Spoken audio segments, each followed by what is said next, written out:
बिस्मिल्लाहिर्रहमानिर्रहीम। अस्सलाम वालेकुम दोस्तों, मैं हूं सईद और आप देख रहे हैं सईद सॉल्यूशन यूट्यूब चैनल। दोस्तों क्या हाल है? उम्मीद करता हूं कि सब खैर और आफियत से होंगे।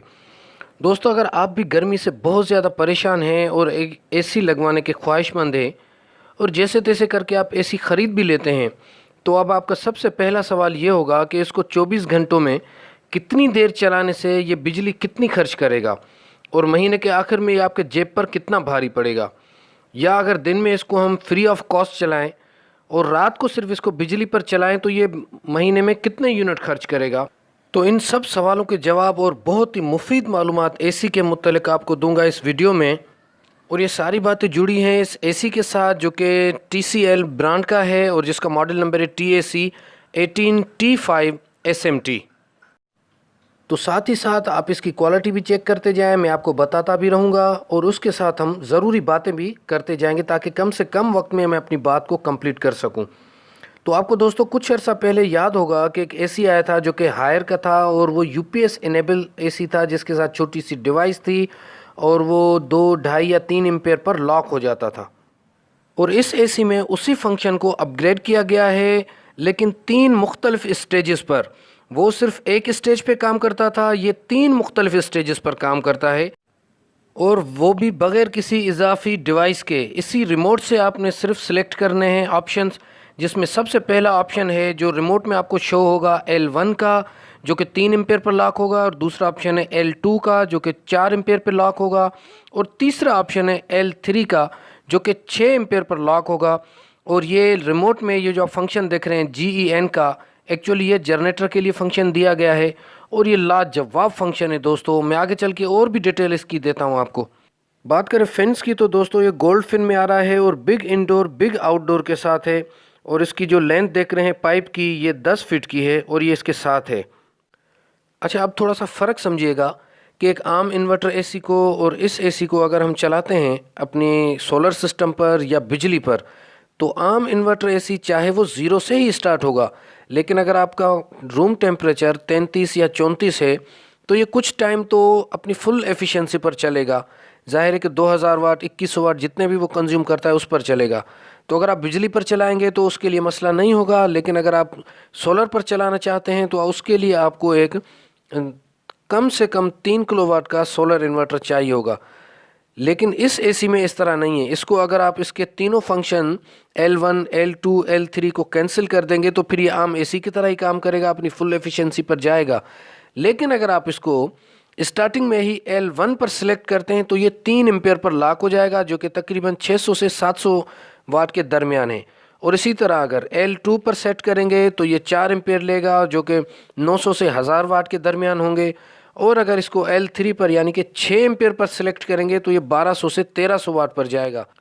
मतलब ये कि इस एसी को आप एक 1000 वाट के सोलर इन्वर्टर के साथ बआसानी चला सकते हैं।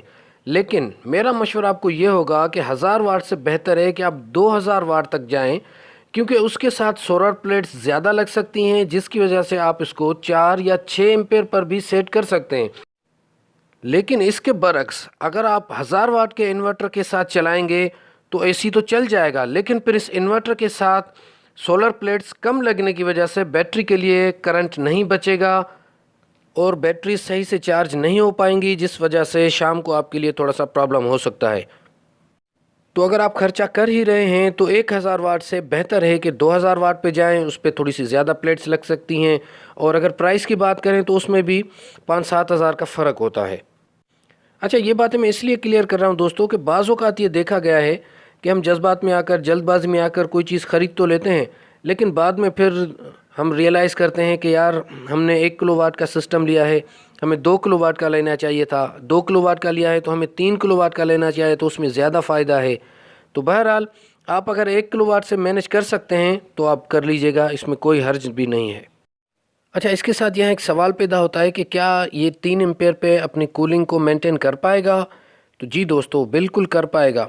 अगर आप चाहते हैं कि हम जल्दी इसकी कूलिंग को मेंटेन करें तो आप इसको आधा घंटा अपनी फुल एफिशिएंसी पे चलाएं, उसके बाद इसको L1 यानी कि 3 पे या 4 पे लॉक कर दें। अदरवाइज़ इसको आप सुबह ही से चला दें तो फिर मुसलसल चलने की वजह से ये रूम टेम्परेचर को अच्छा खासा मेंटेन कर देता है। अगर कुछ फ़ीचर्स की बात करें इसके साथ कुछ फंक्शंस की बात करें दोस्तों, जैसा कि डीप क्लीन आप देख रहे हैं, गोल्ड फिन है, और ये जनरेटर मोड है जो कि L1, ये इससे आप कंट्रोल करेंगे। फुल डीसी इन्वर्टर है, वाईफाई इनेबल है और लो नॉइज़ है, और LVS है, 150 वोल्ट तक ये ऑपरेट हो जाएगा। और उसके अलावा है इलेक्ट्रिसिटी डिस्प्ले। अच्छा, इसके अलावा जो हवा का थ्रो है वो अप डाउन के अलावा ये लेफ़्ट राइट भी कर सकता है। इसमें 2 मोटर हैं, शुरू में जो एक मैंने मोटर आपको दिखाई थी।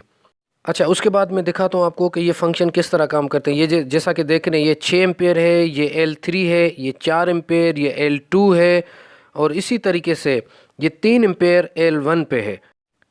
और इसी तरह इसको आप डिसेबल करना चाहें तो ऑफ पोजीशन पे लाकर इसको छोड़ देंगे तो ये बंद हो जाएगा।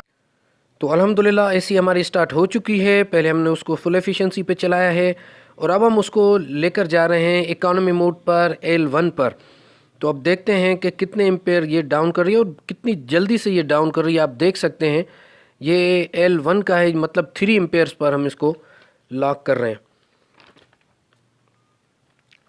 अच्छा, ये इसकी एक्यूरेसी के लिए दोस्तों बेहतर तरीका ये है कि आप किसी भी चीज़ का आपने लोड मालूम करना है वाट के अंदर, तो आप उसको चलाएं, घर की सारी चीज़ें बंद कर दें। अगर बिलफर्ज इसी एसी का मिसाल ले लें कि आपने इस एसी के वाट को कंज्यूम करना है, तो यहाँ पे चले देखें 3 बता रहा है एम्पेयर्स, 3.4 बता रहा है, 2.9 बता रहा है। तो आप अपने एनर्जी मीटर पर जो बाहर खंबे के अंदर लगा हुआ है उसकी 5 नंबर की सेटिंग जो होगी उस पे आपने जाके एक्चुअल इसके वाट देखने, क्योंकि बिल आपने उसके हिसाब से देना है, इस क्लेम मीटर के हिसाब से नहीं देना है। तो बेस्ट तरीका ये है कि अपने मीटर पे जाके 5 नंबर की सेटिंग पे देखें कि कितने वाट कंज्यूम कर रहा है, आप इस हिसाब से लिख लिया करें अपने पास। अच्छा, इसके साथ अगर वोल्टेज कम या ज़्यादा होंगे तो एम्पेयर्स पर फ़र्क आएगा, ये याद रखिएगा। तो ये भाई हैं, सज्जाद नाम है, माशाल्लाह बड़ी मेहनत करते हैं।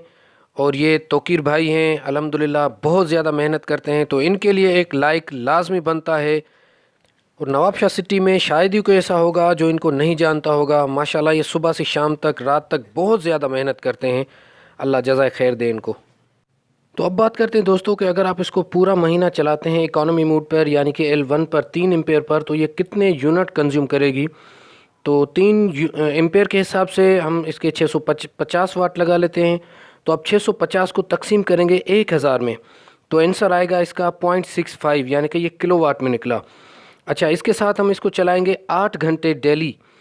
तो ज़रब करेंगे 0.65 को आप 8 से, तो जवाब आएगा इसका 5.2, यानी कि 5.2 यूनिट्स हैं पर डे के। तो इसको 30 दिन के साथ जब आप मल्टीप्लाई करेंगे तो जवाब आएगा आपका 156, यानी कि 156 यूनिट आपके महीने के कंज्यूम करेगा ये। तो फार्मूला ये है। तो इसमें फिर 8 घंटे, 10 घंटे, 12 घंटे जितने भी आप चलाएं, तो इस हिसाब से आप हिसाब लगा लीजिए। तो आज की वीडियो यहाँ तक थी। अपना बहुत सारा ख्याल रखिएगा, अपनी दुआओं में याद रखिएगा। अल्लाह हाफ़िज़।